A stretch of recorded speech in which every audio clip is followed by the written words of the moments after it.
Ya hati bersih itu ya tidak nuruti nafsu gitu. Di tempat kerja kan kalau hati kamu tidak bersih, lihat orang yang gajinya lebih tinggi, wah nggak enak jadi saya, enak jadi itu. Gitu. Lama-lama melihat orang yang cantik, nggak enak jadi saya, istri saya jelek itu cantik. Gitu. Hati nggak bersih itu semua masalah jadi masalah, yang nggak masalah saja jadi masalah. Ketika hati bersih Anda pakai mobil merek apa saja, tahunnya mungkin tahun yang sudah sepuh aja, bisa syukur. Tapi ketika hati nggak bersih itu tidak ada syukurnya kan.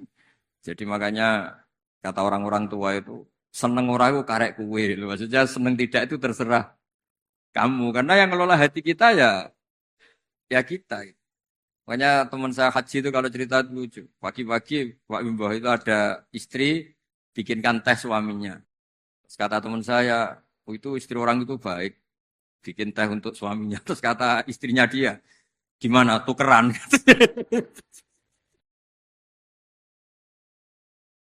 Ya sama, nanti kalau kamu di tempat kerja tidak baik ya melihat pimpinan iri, melihat atasan iri, melihat orang cantik iri, melihat orang yang lebih mapan iri itu kan tidak ada selesainya itu. Ya makanya kata syukur itu segala-galanya menurut saya tadi. Kata ya syukur itu segala-galanya. Orang bisa asik apa saja itu karena bersyukur itu sudah yang lainnya enggak itu. Makanya ya semuanya bersyukur. Enggak ada solusinya di luar itu. Makanya solusinya syukur.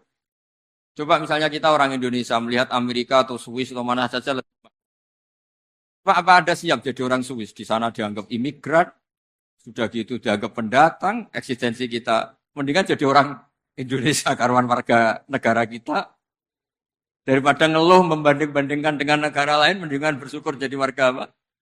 Indonesia. Karena Anda disuruh jadi warga negara sana juga gak siap gitu. Udah gitu wajahnya dipertanyakan, ini wajah Swiss apa Solo? Kan malah jadi panjang. Gitu. Masih ngurus warga negara macam-macam. Sementara kita di Indonesia langsung jadi penduduk sah. Semuanya kata kuncinya itu syukur tadi. Hati resik itu ya maknanya syukur. Saya kira. Assalamualaikum warahmatullahi wabarakatuh.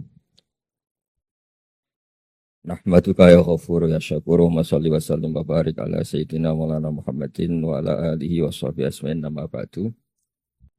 Semua Dewan Komisioner UJK yang saya hormati, wabil khusus Bapak Ketua, Bapak Ketua Dewan Komisioner OJK, Bapak Wimbo Santoso, Bapak Ibu Wakil Ketua, Ibu Nur Haida, dan semua anggota, Kepala Regional Jawa Tengah, Bapak Aman Santosa, tidak lupa teman kami, Gus kami, Kiai Haji Tas Yasin, semua teman-teman yang ikuti virtual, salam kebangsaan, salam semua. Ini diminta ngaji ya Pak, merawat persaudaraan kebangsaan. Saya sering punya tamu mulai polisi, mulai pejabat, ya mulai yang Islam sampai non-Muslim.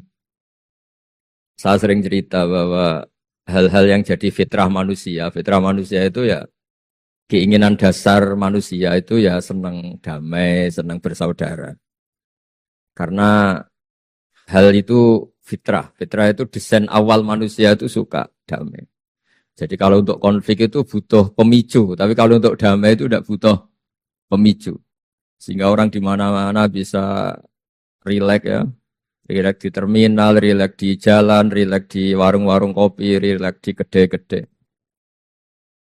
Nah, konflik itu ya dimulai dari pemicu. Entah rebutan pacar, entah rebutan harta, entah rebutan jabatan. Sehingga karena ada rebutan-rebutan itu terus ada pemicu. Nah, itu yang melahirkan konflik.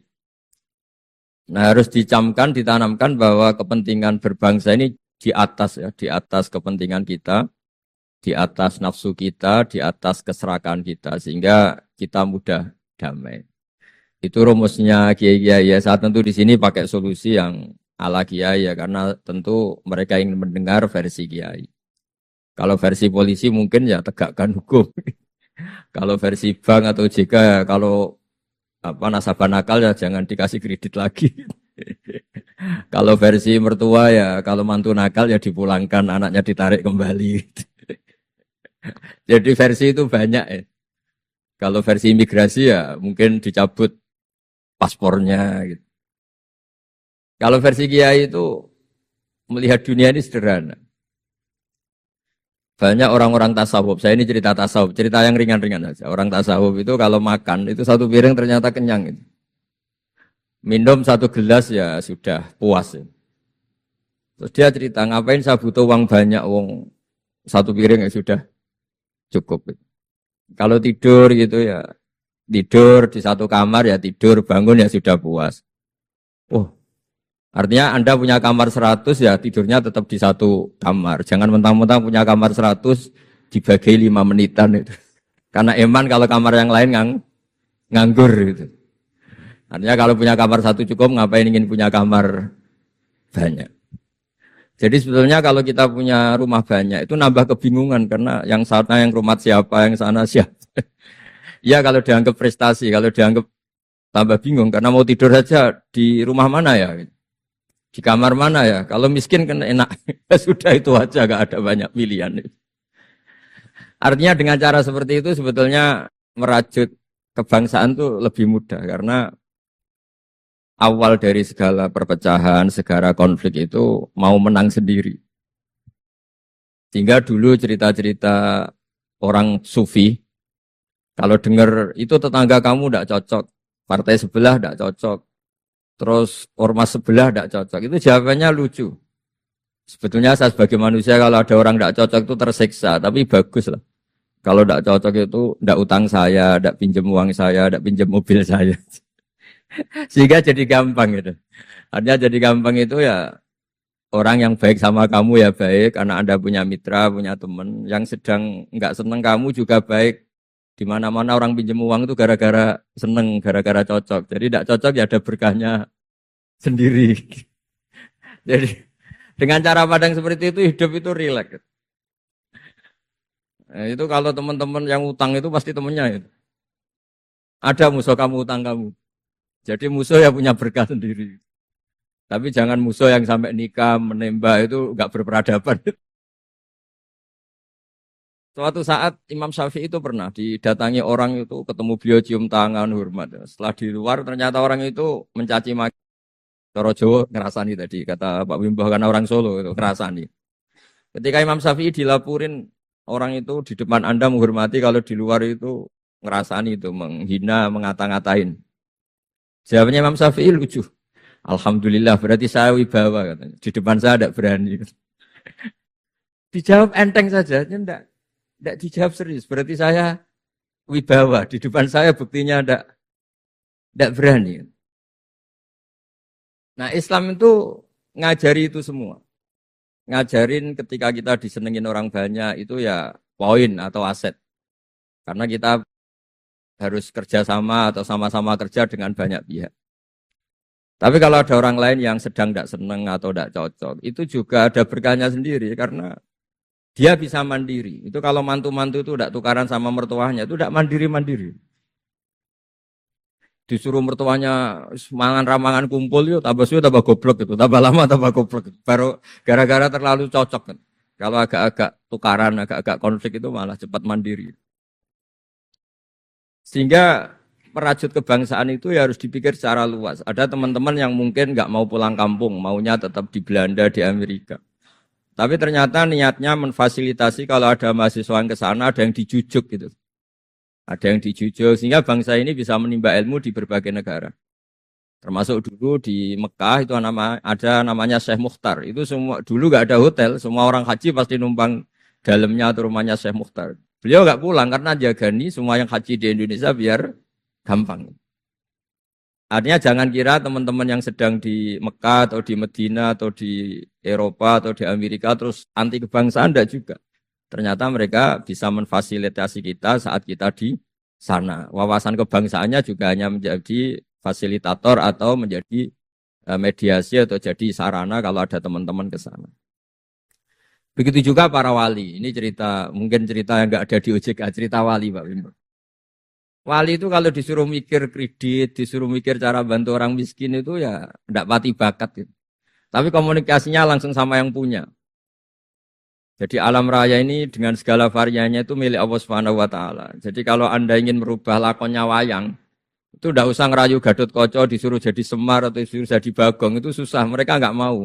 Pasti mempertahankan karakter masing-masing. Itu ngerayu dalangnya saja. Ini lakonnya diganti. Nah wali itu gitu. Kalau merubah Indonesia itu ya komunikasinya sama Allah.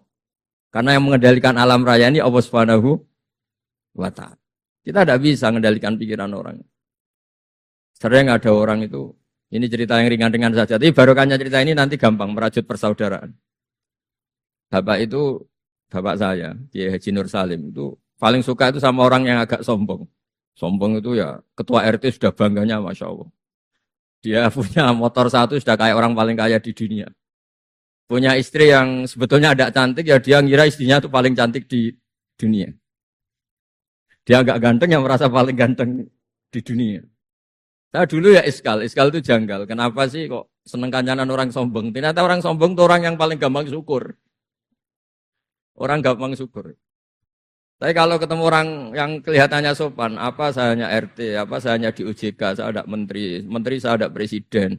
Presiden merasanya presiden di negara ketiga, dunia ketiga, bukan presiden superpower. Ketemu orang-orang yang tidak pernah puas itu kesannya tawadhu, ternyata pasnya itu tidak pernah puas, tidak pernah syukur. Lah yang sombong ternyata tidak sombong, dia gampang syukur. Ketua RT aja sudah merasa kayak presiden.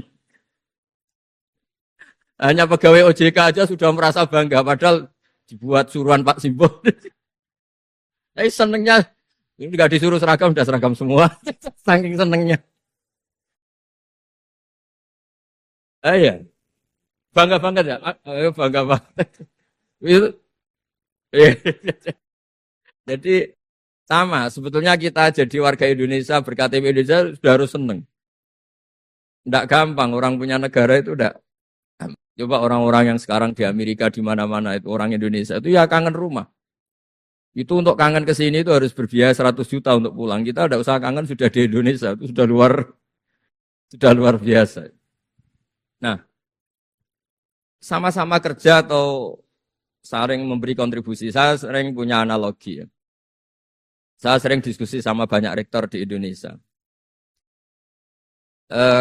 Bagus mana kerja sistem modern sama sistem kiai. Kata saya ya semuanya punya plus minus. Tapi kalau saya kiai ya milih bagus kerjanya kiai. Gitu. Kalau kiai itu ngajarkan orang yang mampu nolong yang lemah. Ya sudah itu aja acaranya.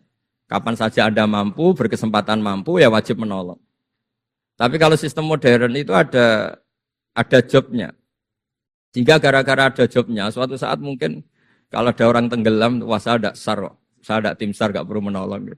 Kalau ada orang miskin, saya ada pegawai bank, gak perlu ngasih kredit. Itu bahaya untuk bangsa ini. Sehingga dibutuhkan kerja-kerja yang ala kiai saja. Kalau ada kecelakaan di jalan, meskipun Anda tidak satlantas, ya ditolong Anda yang menangi, yang tahu. Kalau ada yang miskin, tetangga kamu Anda mampu, ya tolong saja. Tidak usah nunggu diajukan proposal, didaftarkan miskin resmi, sampai ada plakatnya, terus baru dibantu. Itu selak mati. Nah, selak kelaparan. Nah, pendidikan agama juga gitu. Misalnya semester ini mengkaji tentang sholat, misalnya di UIN atau di IAIN. Mengkaji tentang haji. Kalau di Kiai enggak, Anda mau haji tinggal tanya Kiai. Tapi kalau ada kuliah, nunggu semester itu, nunggu dosen itu, baru tahu bab haji. Nah kalau pertolongan itu nunggu polisi, nunggu OJK itu prosedur dulu, kadang ditanya sertifikatnya macam-macam. Nah, di sini pentingnya kerja. Jadi kalau lembaga resmi ini untuk hal-hal yang besar, yang tidak mendesak, yang mengikat. Tapi harus ada sistem sosial yang on time, yang setiap saat bisa diakses. Yaitu kebaikan masif, kebaikan yang semua orang itu merasa harus menjaga. Jadi yang menjaga kestabilan Indonesia itu semua orang, bukan polisi, bukan tentara, bukan siapa saja, termasuk departemen-departemen resmi, kepolisian, termasuk semuanya. Dengan merasa seperti itu, saling tergantung. Dan yang lebih cepat ya sistem sosial tadi. Sehingga kalau sistem sosial itu ada kiai, atau ada tokoh agama lain, atau ada yang dituakan, itu relatif stabil, karena coro Jawa nak tukaran itu sungkan, kalau terlalu konflik itu sungkan. Nah sehingga dulu ada cerita ada seorang perempuan itu ketemu Nabi itu di jalan. Itu cara etika orang kita lah, apalagi orang Solo, orang Jogja itu kan ada etis, ketemu di jalan dicegat.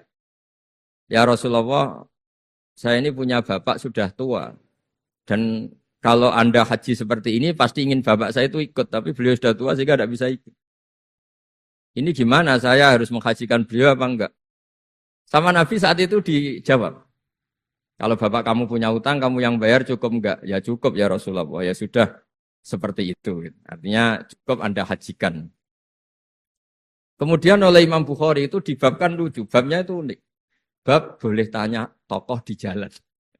Jadi tidak tentang hajinya, tapi tokoh itu harus siap menjawab pertanyaan meskipun sedang di jalan. Tidak usah nunggu sowan di rumah atau antri inden daftar tamu. Nah, itu jadi pelajaran bagi kita. Jadi kebaikan itu kita wajibkan dulu ke siapapun yang mampu dan berkesempatan. Sehingga kalau kita misalnya ketemu orang tenggelam, meskipun kita tidak pegawai SAR atau tidak yang bertugas di pantai itu, ya kalau Anda mampu, ya selamatkan. Kalau ada kebutuhan tertentu masyarakat, misalnya sakit, Anda berkemampuan minjemin mobil untuk diantar ke rumah sakit, ya kewajiban Anda. Bukan nunggu dinas resmi yang mengambil. Jadi kebaikan yang diwajibkan ke dinas resmi ya monggo kita loyal, kita dukung, kita support. Tapi kewajiban yang diwajibkan atas nama agama bagi yang mampu itu tidak boleh hilang karena ini yang langsung bersentuhan dengan masyarakat. Coba kemarin pas Covid misalnya, banyak teman-teman saudara kita yang pulang kampung. Ketika lembaga resmi belum ngurus itu, yang ngurus ya keluarga, anak famili, mereka pulang, mangan ramangan kumpul, ya ada, alhamdulillah ya ada yang kelaparan. Kenapa tidak ada yang kelaparan? Karena sistem sosial itu jalan. Orang kok medit atau kikir sama tetangga, sama keluarga itu pasti diadili masyarakat. Dan masyarakat sepakat urusan makan itu sepele. Sehingga mereka pulang ya ikut Pak D-nya, Pak Leknya, ikut Mbahnya. Itu semuanya bisa makan. Bisa ngopi-ngopi, bisa rokok-rokok. Ya tetap santai aja normal. Bahkan banyak yang nganggur itu seneng. Barokahnya nganggur yang ngutangi tidak nagih. Kalau tidak. Jadi ya dianggap ringan saja hal-hal seperti itu. Khawatir saya kalau saya baca kitab di karangan seorang ulama besar, Al-Hayatul Ulya, otoritas besar dalam satu sistem negara, itu harus diakui sebagai bagian dari kebaikan masif. Jadi kebaikan masif yang nggak boleh hilang adalah kebaikan yang nggak punya otoritas, karena ini jumlahnya lebih besar. Ya tadi misalnya kecelakaan di jalan itu kan enggak bisa kebetulan ada mobil patroli atau mobilnya apa Satlantas atau lembaga resmi tertentu yang nangani kecelakaan. Yang nangani ya orang-orang di jalan yang menangi itu terus diantar ke rumah sakit atau ngabari keluarga. Jika kata Nabi, kullukum ra'in wa kullukum mas'ulun an ra'iyati. Semua kita ini menjaga kedamaian, menjaga kemakmuran, semua kita jaga sistem sosial, semua kita menjaga kebaikan. Nah dari semua itu dibikinlah di era modern lembaga-lembaga formal. Tapi jangan juga lembaga formal menghilangkan sistem fitrah manusia tadi yang fitrahnya ingin baik dan itu ada di mana-mana dan kapan saja. Dan Allah kalau menciptakan sesuatu itu pasti luar biasa. Saya sering ditanya sama orang-orang, Gus gunanya Indonesia seneng cangkruk itu apa? Anggap aja itu tim SAR paling on time katanya. Itu kalau ada orang bingung, yang ditanya pertama ya orang-orang nganggur di pertigaan. Ini rumahnya mana? Kalau ada orang bingung yang nanya itu. Kalau ada orang kecelakaan yang nolong ya. Artinya sistem sosial yang sudah ada itu nggak boleh diambil alih lembaga. Karena kalau itu iya, kita kekurangan kekuatan apa? Sosial. Jadi ini penting saya utarakan supaya kebaikan-kebaikan bersama ini saling melengkapi, bukan saling mengadu. Saya sering guyonan begini, kalau ada rapat ketahanan pangan, yang rapat tuh merasa superior karena punya rumus yang luar biasa. Tapi apa artinya rumus itu kalau petani nggak mau nanam padi? Petani itu tidak usah rapat, tapi nanam padi itu otomatis jaga ketahanan apa? Pangan. Sistem sosial juga sama. Di kampung tuh kalau ada orang jahat atau sinis, itu pasti nggak punya teman. Monggo Gus Yasin ini rawuh. Ini alhamdulillah Gus Yasin rawuh. Monggo.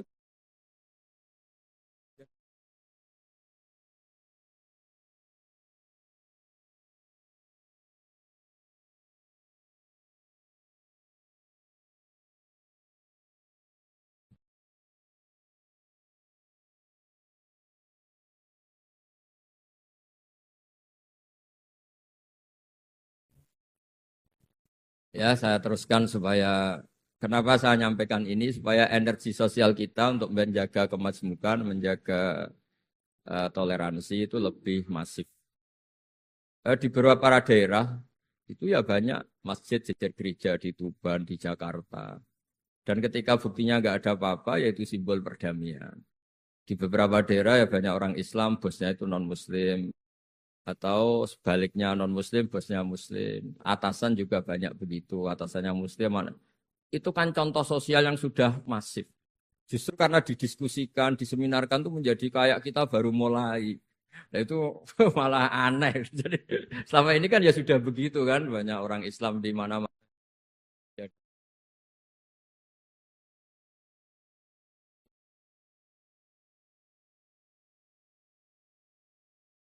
Karena didiskusikan tuh menjadi kayak kayak kita ini yang punya rumus, kayak kita yang pencetus. Padahal sistem sosial kita sudah sedemikian harmonis, sudah sedemikian. Tahanan pangan juga sama. Ketika belum ada rapat darurat pangan, apa petani yang lugu-lugu yang nanam padi, barokahnya itu stok padi itu mereka melahirkan sistem kerja yang nggak punya ladang, kerja di yang punya ladang, dan kalau itu didolimi atau nggak digaji, ada embargo sosial, terus nggak mau kerja di situ. Sehingga yang nggak baik juga akan baik karena dipaksa oleh sistem sosial. Jadi sebelum ditangkap polisi karena nggak baik, itu sudah diadili sosial, gitu, diadili hukum sosial. Nah, hal-hal seperti ini harus jadi perangkat bersama untuk menjaga kebaikan bersama. Makanya saya sering bilang, sistem sosial itu segala-galanya. Di antara sistem sosial itu adalah lembaga resmi. Jangan dibalik, lembaga resmi itu menata sistem sosial. Belum ada lembaga resmi itu sudah ada sistem sosial. Sehingga sebelum ada negara ini, kiai-kiai atau tokoh agama yang lain ya urun rembuk untuk mengusir penjajah, untuk memberi makan tentara yang berjuang di kampung-kampung, dikasih ketela, dikasih apa saja lah yang bisa mereka bertahan hidup. Nah, ini penting diutarakan supaya semua masyarakat itu merasa bahwa mereka ikut dan harus merawat negara ini. Kullukum ra'in wa kullukum mas'ulun an ra'iyati. Semua kalian adalah penjaga dan semua kalian dimintai tanggung jawab Allah kontribusi Anda terhadap bangsa ini, terhadap komunitas Anda, terhadap sistem sosial Anda. Sehingga kemudian terus jalan. Lah dimulainya dari mana? Kata Nabi, dimulai dari keluarga Anda. Sehingga semua orang nggak lempar tanggung jawab. Kalau anak saya miskin ya salah saya.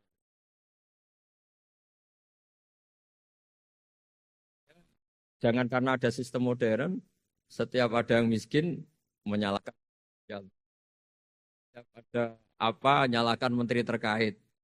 Itu hukum-hukum seperti itu bikinan kita. Yang yang hukum Allah permanen itu ya setiap anak kita terlantar salah kita. Nah, barokahnya merasa salah itu tidak mudah menyalahkan orang lain, termasuk tidak menyalahkan instansi tertentu atau departemen tertentu. Ini penting supaya orang itu evaluasi, merasa salah. Barokahnya merasa salah itu orang tidak menyalahkan orang lain.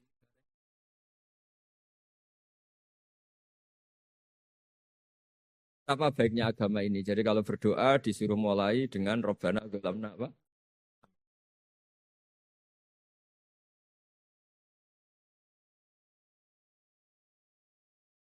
Nah, kalau guyon sering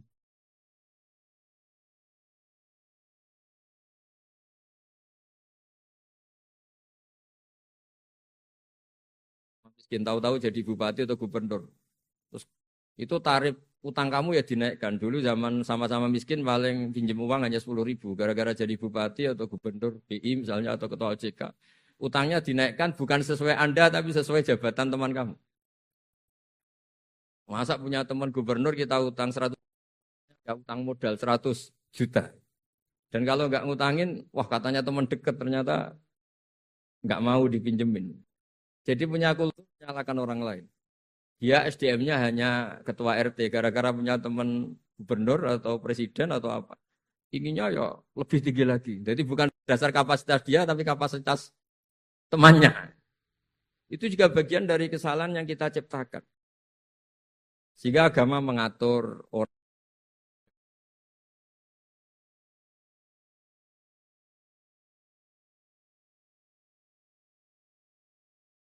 anak kita terlantar, Bilang di Pak D sugih ya ora nyafaati, punya Pak D kaya juga tidak memberi syafaat, punya teman kaya tidak beri.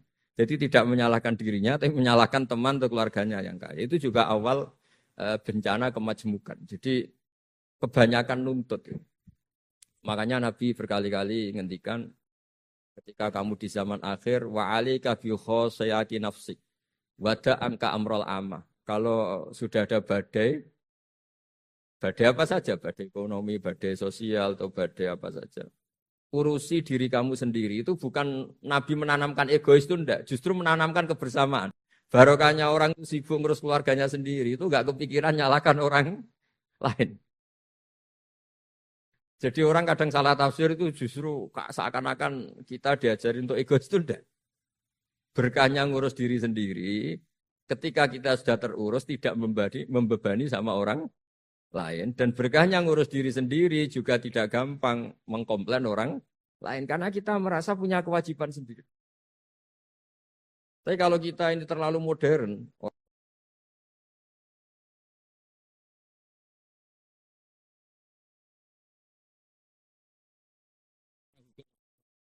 kita berkewajiban tugas itu. Tapi kalau itu untuk alasan menyalahkan, semangat kita menyalahkan.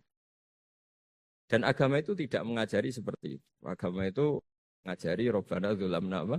Anfusana. Ya Allah, saya ini merasa mendolimi diri sendiri. Nah dengan seperti itu enak. Enak cara hukum sosial kayak tadi. Ketika Allah menciptakan orang tidak suka kita kadang ya Allah salah saya apa kok sampai orang tidak cocok saya. Kamu lupa Allah mendesain orang tidak cocok kamu supaya ada utang kamu, tidak ganggu kamu. Barokahnya tidak cocok itu tidak minta uang kamu. Nah itu yang saya ingin ditiru. Jadi perilaku-perilaku ulama-ulama besar kayak Imam Syafi'i itu kalau tadi berkali-kali saya ngomong ya Aba Abdillah panggilannya Imam Syafi'i ya Aba Abdillah orang itu tidak cocok kamu. Ya baguslah dia merdekakan saya, dia tidak akan pinjam uang saya, tidak pinjam mobil saya, tidak akan ganggu saya, tidak cocok. Kalau dia hajatan juga tidak ngundang kamu, jadi tidak cocok itu ya barokahnya ya banyak. Nah kenapa banyak kiai tidak dimintai rembukan masyarakat padahal dituakan? Karena kalau semuanya minta rembukan kiai itu disarankan mondok semua. Padahal barokahnya negara ini ya ada yang kuliah, ada yang jadi polisi, ada yang jadi tentara. Kalau rembukan semua sama kiai disarankan mondok semua. Nanti yang jadi polisi siapa, yang jadi dokter siapa. Nah barokahnya kadang-kadang kiai ditinggalkan, nggak diajak rembukan itu ya varian-varian profesi itu banyak. Kiainya juga ada harus terus. Ya bisa seperti itu ya biasa. Jadi apa kemajmukan, menjaga kemajmukan itu dimulai dari semua orang merasa berkewajiban menjaga perdamaian ini, menjaga keharmonisan ini. Tentu dimulai dari merasa wajib pada dirinya. Ini penting supaya tidak ingin menyalahkan orang lain atau terbersit menyalahkan orang. Terus kedua, bahagia dengan dirinya. Misalnya orang yang paling miskin di Indonesia. Itu ternyata tadi saya utarakan, saya punya kitab-kitab tasawuf banyak. Itu lucu dan jadi gampang hidup. Misalnya dia miskin makan satu piring kenyang. Kenapa saya harus korupsi? Kenapa saya harus mencuri? Wong makan satu. Dia menghitung. Orang sampai kaya raya, itu makannya sampai meninggal, misalnya 60 tahun, jumlahnya sama orang miskin, ternyata jumlah yang dimakan yang sama, jumlah yang diminum ya sama. Terus ada pertanyaan, saya pernah digugat juga pas dalam satu acara. Tapi kalau orang kaya ingin apa saja kan kesampaian, Gus. Ingin beli mobil kesampaian, ingin beli pesawat kesampaian. Saya tanya, ya orang kaya inginnya tidak seperti itu. Misalnya, ya, sampai tetap aja ada yang enggak kesampaian. Kadang-kadang, wah enak jadi anaknya presiden, anaknya gubernur, apa saja kesampaian. Banyak juga anaknya presiden mungkin ingin anaknya jadi presiden ya enggak kesampaian. Anaknya kiai ingin anaknya jadi kiai ya enggak kesampaian. Mungkin anaknya jenderal, anaknya ingin jadi jenderal.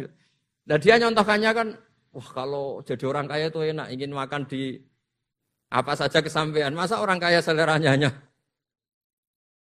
ingin apa? Makan. Artinya ada saja yang enggak sama. Jadi Raja Arab Saudi, ada aja enggak kesampaian. Mungkin bayangkannya ya ada yang demo, ada yang komplain, semua anak yang diinginkan putra mahkota. Jadi ya tidak gampang kesampaian. Nah, kemudian dia berpikir lagi. Saya ulang lagi ya. Dia berpikir lagi si orang miskin tadi. Misalnya dia ke hutan atau ke gunung. Wah, enak jadi bupati, gubernur, apa-apa difasilitasi negara. Terus dia mikir, tapi mereka punya atasan. Ditegur atasannya takut, diatur atasannya takut. Kok enak saya nggak punya apa atasannya. Tapi intinya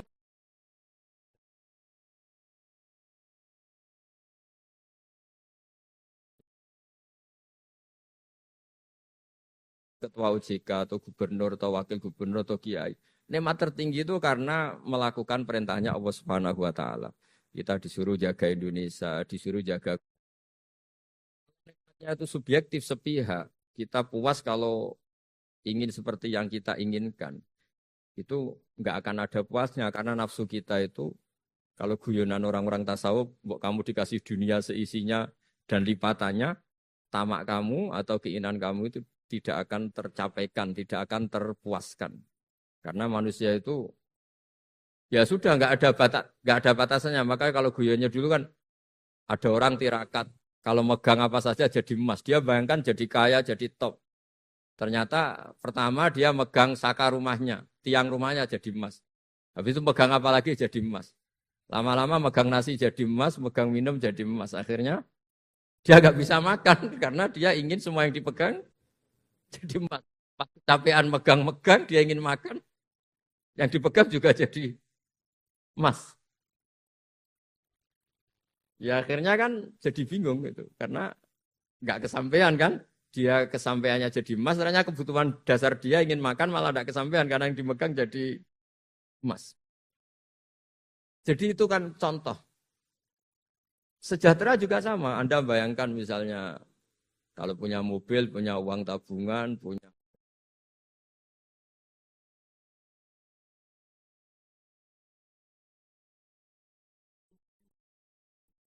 dengan banyak bergantung. Dengan tidak banyak bergantung itu ilmiah mana? Misalnya gini, saya ini bahagia cukup dengan makan satu piring. Anda bahagia nunggu punya Alphard, punya uang 1 miliar. Lu menggantungkan kebahagiaan dengan banyak sesuatu yang Anda belum miliki itu sudah satu kebodohan kalau orang tasawuf. Cek repot ya, tapi bahagia we kok kakean syarat gitu. Makanya saya sering bilang kalau saya berkali-kali cerita ada orang perempuan datang ke saya, Gus saya ingin kaya. Dan orangnya itu jelek. Saya bilang, kalau kaya yang repot kamu. Kenapa Gus? Setelah suami kamu kaya, sekarang suami kamu kan miskin. Pertama yang dievaluasi apa? Ganti rumah, ganti mobil. Lama-lama ganti Anda, kata saya. Karena setelah rumahnya bagus, mobilnya bagus, yang dievaluasi pasti Anda, kata. Wah, kalau gitu miskin aja, Gus. Iya kan? Sudah rumah bagus, mobil bagus, ternyata istrinya. Nanti kalau suami kamu kaya, yang dievaluasi tidak hanya mobil dan tapi ya, ini ya gujan, tapi supaya kita ini bahagia dengan diri kita apa? Sendiri. Gitu. Jadi saya mohon semohon-mohonnya semua yang mendengar ngaji ini bahwa agama ini mengajarkan wa'ali kabi khosoti nafsik. Urus diri kamu sendiri itu bukan mengajari egois itu bukan. Kalau semua kewajiban orang merasa bertanggung jawab, paling tidak bawaannya itu tidak nyalakan orang lain. Dan negara juga agak repot-repot karena semua orang dicukupi oleh orang tuanya, oleh keluarganya. Sehingga negara ini sifatnya hanya membantu, bukan ngurus yang pokok. Tangan negara tidak cukup untuk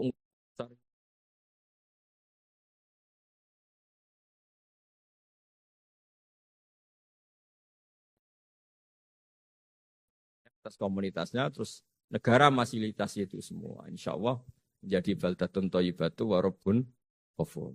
Saya kira demikian. Semua.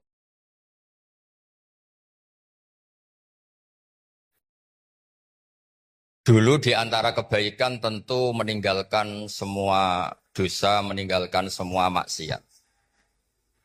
Itu pasti dianggap kebaikan. Lalu ada beberapa wali, ini cerita ini di Minhajul Abidin, karangan Imam Ghazali. Ada beberapa wali yang karena ingin tidak dosa itu kemudian uzlah. Uzlah itu mengasingkan diri di hutan. Tentu menjadi tidak maksiat. Karena mereka jauh dari gemerlapnya dunia. Niki mboten bela Gus Yasin karena wakil gubernur mboten, tapi kersane menjadi wakil gubernur sing berdalil, berlisensi. Jadi mboten dianggap hanya karir politik, tapi dianggap wakil gubernur sing berlisensi syariah. Kemudian karena orang-orang baik ini di tengah hutan, tidak membina masyarakat. Masyarakat ini bisa dibina oleh orang-orang yang macam-macam. Bisa kelompok yang al-adiniyah, tidak beragama, atau kelompok-kelompok yang sangat-sangat anti kemapanan atau anti kebaikan. Kemudian ulama-ulama yang nyepi niki, sing mengasingkan diri niki, diparani kalian kiai-kiai sing nggih kumpul tiang macam-macam. Yes, kumpul waliul amri, kumpul tentara, polisi, kumpul komunitas yang macam-macam. Tentu dengan asumsi mereka ini orang-orang baik yang untuk mempertahankan Indonesia. Diparani. Niki cerita tentang kitab Minhajul Abidin karanganipun Imam Ghazali. Diparani tentang Gunung Libanon. Karena cerita ini memang cerita ulama-ulama atau wali-wali yang uzlah teng Jabal Lubnan. Kalau dalam bahasa Arab disebut Jabal Lubnan. Karena mereka di tengah hutan, mereka itu mengkonsumsi rumput, mengkonsumsi apa yang ada di hutan. Terus didawuhi, ya akalatal hasis, taraktum ummata Muhammadin sallallahu alaihi wasallam fi aidil mubtadi'ah. Kamu enak-enakan di sini, menikmati kesendirian, menikmati tanpa problem, tanpa gesekan sosial, tanpa macam-macam. Tapi Anda meninggalkan orang-orang dipimpin al-mubtadi'ah. Orang-orang yang tidak beragama, yang bid'ah, yang mudillah, yang macam-macam. Jadi intinya fikih kados Mbah Maimun yang membolehkan Gus Yasin wakil gubernur dulu Baubab DPR RI, terus beberapa putrane putu juga banyak yang jabat.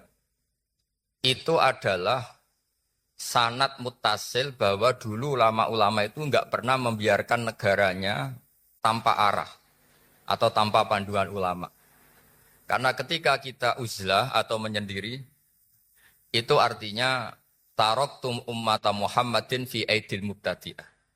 Karena membiarkan orang yang misalnya berfaham ekstrim atau berfaham kiri atau berfaham yang tidak positif, kemudian ini membentuk masyarakat kebanyakan. Tapi berkahnya para kiai-kiai yang masih kumpul di instansi pemerintah, kumpul-kumpul di komunitas publik, maka ada pembinaan, ada sosialisasi, ada visi-visi untuk menjaga keutuhan Republik Indonesia. Terus itu pelajaran bahwa ketika kita menghindari kumpul-kumpul sosial atau komunitas sosial, sebetulnya ada sisi negatif. Inikum taraktum ummata Muhammadin sallallahu alaihi wasallam fi aidil mubtadi'ah.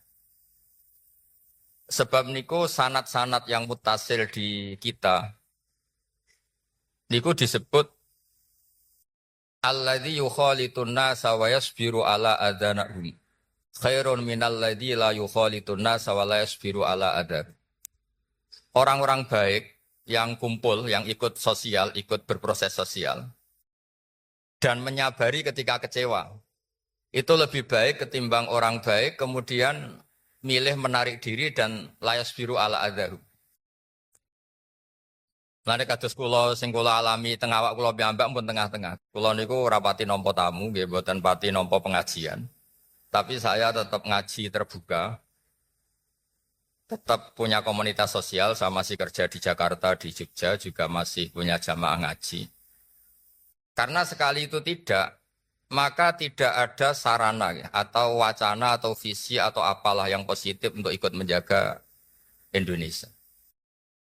Terus niki kula ngandani teng lare-lare tenggene alumni-alumni mriki bahwa di antara visi terbaik Islam adalah tidak membiarkan bangsa ini rusak. Fi aidil mubtadi'ah.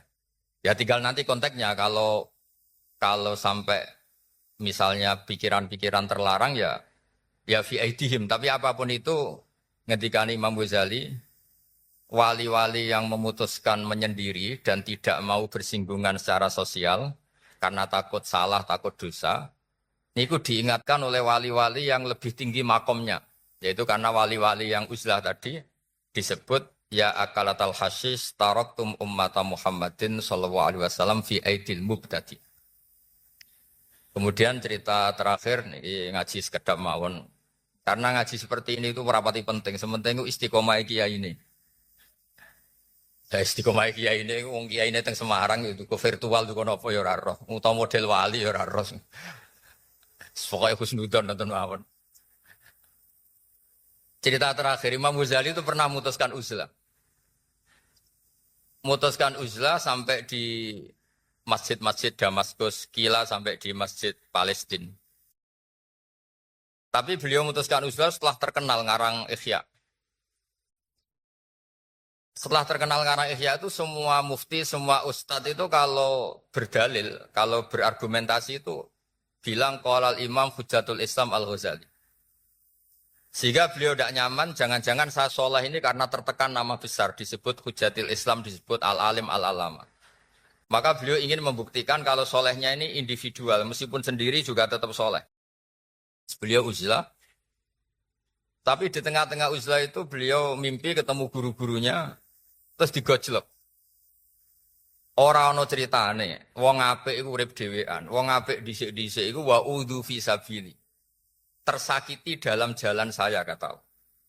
Kalau kamu sendiri itu Anda tidak ngalami udzu fi sabili. Nggih maksud kula niki mboten bela Gus Yassin. Gus Yassin ini wakil gubernur ya macam-macam. Wos partainya ya macam-macam. Ya jarani mampu partai ini sebutan Gus Yassin putrane Mbah Mun kiai teng Pondok Anwar 4 ngoten.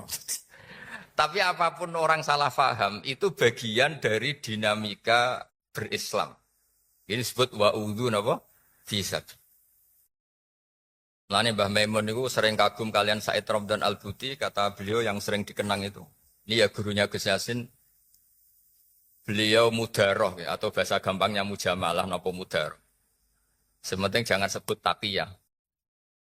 Niku sholla ala kaifiyati syiah. Itu berpuluh-puluh tahun hanya karena ingin ahli sunnah itu tidak dihabisi di Syria. Jadi coro Jawa ini radi basa-basi kalian selama itu Hafid Asad supaya sementing Syria itu tetap mayoritas ahli sunnah wal jamaah. Itu mirip, ya tentu dengan kefiah yang berbeda, dengan cara yang berbeda, mirip bangun. Aku tak riwangi ngene iku ben santri tetap diregani. Jadi dulu entah namanya mudaroh atau mujamal atau apalah dalam disiplin-disiplin lughat itu semuanya itu demi Indonesia, demi masyarakatnya, masyarakat yang kita asuh. Sehingga suatu saat Mbah Mun itu sering tanya gini sama saya. Mesir yo negara hebat, Syria negara hebat, tapi kata Mbah Mun itu hebat Indonesia. Karena Indonesia itu kalau salah itu tidak sampai chaos, yaktulu ba'duhum ba'du, tidak chaos yang sampai saling menghabisi. Paling ngerasani gerbang sidik-sidik. Itu cek dosa cilik dari Bang Mun. Jadi artinya kita yang potensi macam-macam bisa potensi konflik macam-macam karena beda partai, beda sudut pandang, beda perilaku, beda adat istiadat. Tapi tetap kita berkomitmen jangan sampai kesalahan-kesalahan ini mengarah ke yaktulu ba'duhum ba'du. Akhirnya lahirlah model seperti ini, kompromi-kompromi sosial, nopo kompromi politik, nopo kompromi apa saja, sementing tidak yaktulu ba'duhum ba'du. Terus niki kalau buatan niat ngandani para masaya, para punya ini wonten sedanten, wonten yang awal yang laila sedanten, tapi kalau memastikan bahwa fikih yang dipilih Mbah Maimun, Gus Yassin jabat dulu, Mbah Uba putra-putrane sebagian juga jabat. Tentu kita juga mengapresiasi yang menekuni alim alama. Terus Mbah Najih juga menekuni orang-orang yang spesialis ngaji. Terus Gus Rokib. Cuma ini nguji iman Gus. Gus Rokib sing kepengen kok Gus Roji apa Gus Roji sing kepengen kok Gus Rokib. Kadang-kadang wis dilem sregep ngoten niku ya rada kepengen jajal-jajal gitu. Ya niku uji nyali niku. Kula niku nak kula kan kakake Umam. Dadi kula mboten nate kepengen kaya Umam wong tuwa kula. Terus istiqomah kula luwih kuat. Gus Rokib kan sing jabat wadike, jadi kadang-kadang tergoda terus niki nguji niki. Dados kula suwun ini ditadwin oleh tim tadi yang tukang ngetes tadi, ditadwin, dibukukan bahwa memang kita tidak boleh taraktum ummata Muhammadin sallallahu alaihi wasallam fi aidil mubtadi'. Sekali ini tidak Anda tadwin, dikira karir-karir politik Gus Yassin itu hadun nafsi, itu masalah. Kalau kita tidak mengkaji ini dikira hadun nafsi. Padahal zaman Mbah Hashim itu sudah sangat berkeinginan Gus Wahid Menteri Agama. Setelah itu anaknya Mbah Wahab, setelah itu terus sampai keluarga Sarang dulu itu ada yang bernama Ki Fatur Rahman, hidupnya di Merak Urak, di daerah Kerak. Daerah, ya pokoknya agak utaranya Tuban, utara barat. Ini udah di Menteri Agama.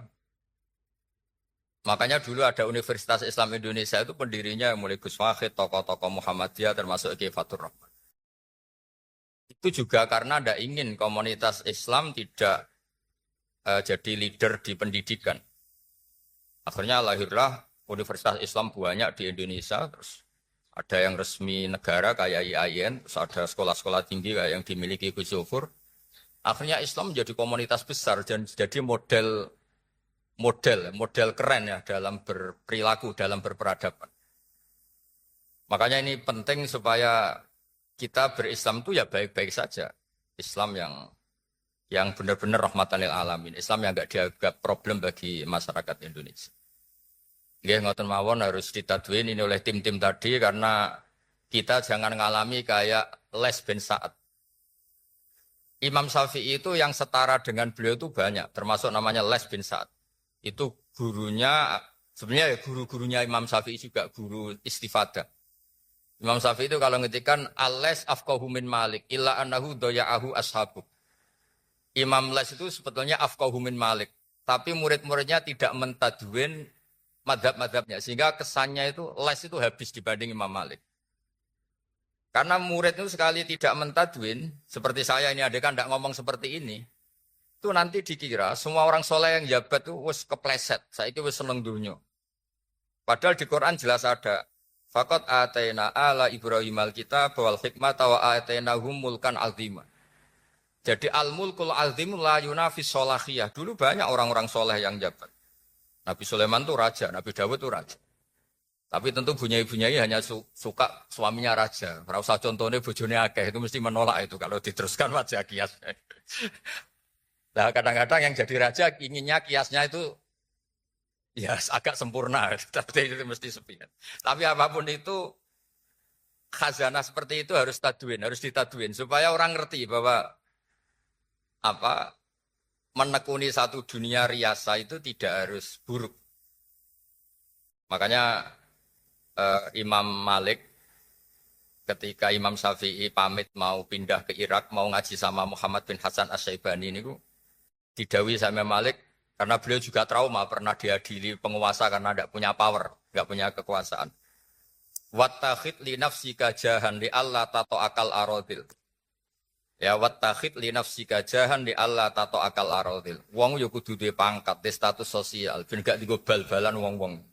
Jadi ini hujah-hujah fikih yang pernah saya utarakan di dalam Mbah Maimun ketika entah hari keberapanya. Supaya kita sebagai lembaga akademik, lembaga ilmiah itu, apa-apa itu dipandu oleh ilmiah. Misalnya kita mencintai instansi polisi karena itu cara kita untuk melawan peredaran narkoba, melawan kejahatan, melawan hal-hal yang sifatnya kriminal. Kita mencintai instansi yang lain karena itu cara negara mengelola kemaslahatan Indonesia. Jangan sampai orang terus tidak berpikir fikih, terus tiap kiai para pejabat paling golek duit, paling golek proposal. Ini hanya berbasis suudzon. Nah kalau sampean tanya, tapi yang begitu kan banyak. Salahnya kiainya sudah disuudzoni kok tenan itu. Salahnya kiainya sudah disuudzoni kok tenan. Nggih, ngoten mawon. Assalamualaikum warahmatullahi wabarakatuh.